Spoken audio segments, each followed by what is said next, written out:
At 5:10 last night, that's when really things started to get going, when the FBI released its photos of the two suspects and asked for the public's help in finding them. Then at 10:45 or so, we had reports of shots fired at MIT. And at that point, it was not at all clear that that incident was related to the Boston Marathon bombings. Following that, immediately, two men had carjacked a Mercedes in Cambridge.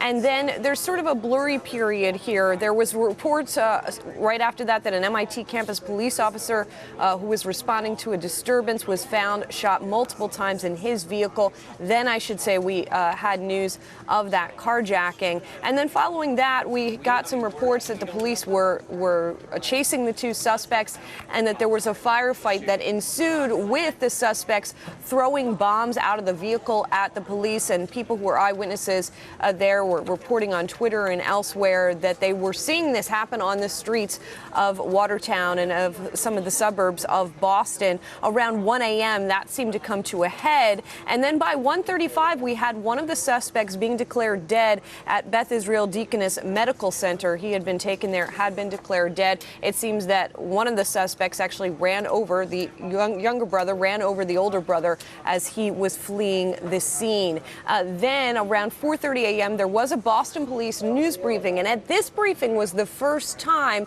that the technical and official connection between these carjackers and between that MIT incident and the Boston Marathon bombings was made. Sort of the formal connection was made between the two incidents. Around 5:50 a.m., mass transit in the Boston area was shut down, and there started to be announcements of the various suburbs, people in those suburbs being told not to leave their homes.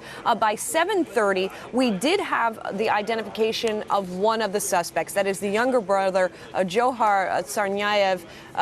He had been identified. He was said to be at large. And then we still got the sort of expansion of people being told to stay in their homes. By 8 a.m., that was sort of official, that it had really ballooned to all of the Boston area. The officials saying, stay in your homes. We are conducting this manhunt. By 8:10 or so, the second suspect had been identified as the older brother, Tamerlan Tsarnaev.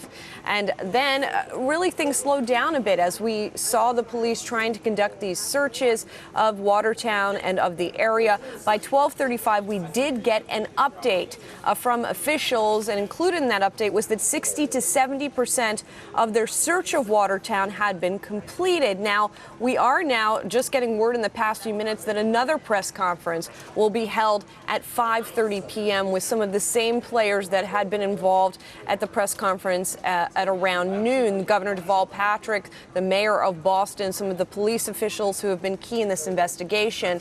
So we should hopefully get some kind of update at that time as to how much of Watertown had been searched, any kind of update as to where this suspect could be at this point in time.